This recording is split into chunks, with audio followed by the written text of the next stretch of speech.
আপনি কি জানেন যে আগুনের মাধ্যমে কোন মানুষ অথবা পশু প্রাণী কীটপতঙ্গ আগুনে পোড়ানো নিষেধ এবং আগুনে শাস্তি দেওয়া নিষেধ।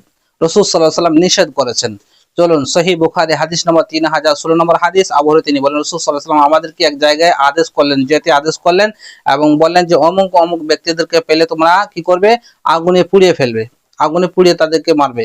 তারপর যখন আমরা বের হওয়ার নিয়ত করলাম, রাসূল সাল্লাল্লাহু আলাইহি ওয়াসাল্লাম বললেন যে খবরদার খবরদার, তোমরা তাদেরকে পেলে হত্যা করবে কিন্তু আগুনে পোড়াবে না, আগুনে তাদেরকে পুড়িয়ে মারবে না। রাসূল সাল্লাল্লাহু আলাইহি ওয়াসাল্লাম নিষেধ করে দিলেন। সহিহ বুখারী হাদিস নম্বর 3016 নম্বর হাদিস এবং সহিহ বুখারী হাদিস নম্বর 3007 নম্বর হাদিসে রয়েছে যে তিনি বলছেন যে আগুনের শাস্তি দেবে কেবল একমাত্র আল্লাহ, কোনো মানুষ আগুনের শাস্তি দিতে পারে না। তাই আমরা কোনো আগুনের মাধ্যমে বিচ্ছু হোক, সাপ, ইঁদুর, আরো যাবতীয় রয়েছে প্রাণী, কখনোই মানুষ পর্যন্ত যেন আমরা আগুনের শাস্তি না দিই। আল্লাহ যেন আমাদেরকে সেই তৌফিক